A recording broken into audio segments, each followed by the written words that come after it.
জুমার দিন যে কাজ করলে প্রতি কদমে 1 বছর নফল নামাজ ও রোজা রাখার সওয়াব পাওয়া যায়। Can you imagine that? একটু কল্পনা করতে পারছেন? এরকম সওয়াবপূর্ণ আমল আমি আর অন্য কোথাও পাইনি। নবীজি সাল্লাল্লাহু আলাইহি ওয়াসাল্লাম নিজে জানিয়ে দিয়েছেন, জুমার দিনে যে কাজগুলো করলে আল্লাহ তাআলা আপনার সম্মানকে বাড়িয়ে দিবেন এবং আপনি যে মসজিদে যাবেন পায়ে হেঁটে হেঁটে, প্রতি কদমে কদমে আল্লাহ তাআলা 1 বছর নফল নামাজ এবং 1 বছর নফল রোজা রাখলে যে সওয়াব হয় সেই সওয়াব আল্লাহ তাআলা আপনার আমলনামায় দিয়ে দিবেন প্রতি কদমে কদমে। জুমার দিন হচ্ছে leader of the all days, সকল দিনের ভিতরে সর্বশ্রেষ্ঠ দিন হচ্ছে জুমার দিন। নবীজি সাল্লাল্লাহু আলাইহি ওয়াসাল্লাম জানিয়ে দিয়েছেন এটা হচ্ছে গরিবের হজের দিন। সুতরাং এই দিনের অনেক ফজিলত রয়েছে, তবে দুঃখজনক হলেও সত্য এই দিনে আমরা গুনাহের কাজ বেশি করে থাকি।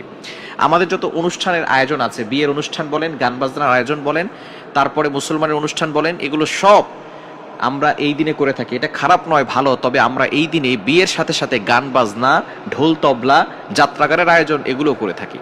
জুমার দিন ফজিলতের দিন, সেই দিন আমরা ডিজে গান, ডিজে পার্টি করে আমরা বিবাহ বন্ধন করতে গিয়ে সেখানে হারাম নারী পুরুষের একাকার করে আমরা যেই হালাল সম্পর্কটাকে হারাম করে দিচ্ছি, এক্ষেত্রে কিন্তু অবশ্যই যারা বিয়ে করছেন তারা কিন্তু কঠিন বিপদে পড়ে যাবেন। এজন্য জুমার দিনটাকে অবশ্যই ভালোভাবে কাটানোর দরকার।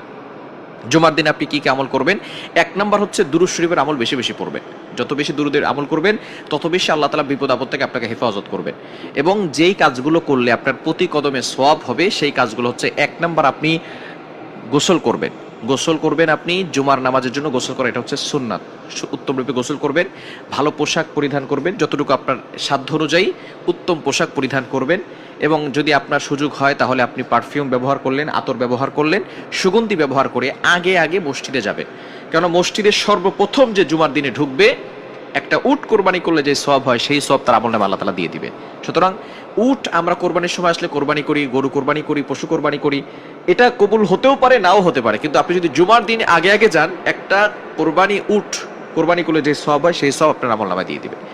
তাহলে উত্তম পোশাক পরিধান করে, আতর ব্যবহার করে আমরা আগে আগে মসজিদে যাব এবং ইমাম সাহেবের সামনে বসার চেষ্টা করবো। একেবারে খতিব সাহেব যিনি আলোচনা করবেন তার সামনে বসে কারোর সাথে কথা না বলে চুপ করে যদি আমরা ইমাম সাহেবের খুতবা শুনি এবং নামাজ পড়ি, পরিপূর্ণভাবে নামাজ পড়ার পরে বের হয়ে আসি, তাহলে প্রতি কদমে কদমে আল্লাহ তাআলা 1 বছর নফল নামাজ এবং 1 বছর নফল রোজা রাখার সওয়াব দান করে দিবে। সুবহানাল্লাহ বিহামদি। সুতরাং জুমার দিন ফজিলতের দিন, এই দিনে অবশ্যই আমাদের কাজ থাকতে পারে, তবে আমরা একটু তাড়াতাড়ি যাওয়ার চেষ্টা করব, কেননা এই দিনে খতিব সাহেব আমাদেরকে কিছু মেসেজ দিয়ে থাকেন যে আমরা সাপ্তাহিকভাবে কিভাবে চলবো। এই ওয়াজ মাহফিল আলহামদুলিল্লাহ বাংলাদেশে চলছে, এর মাধ্যমে কিন্তু অনেকেই সঠিক পথে ফিরে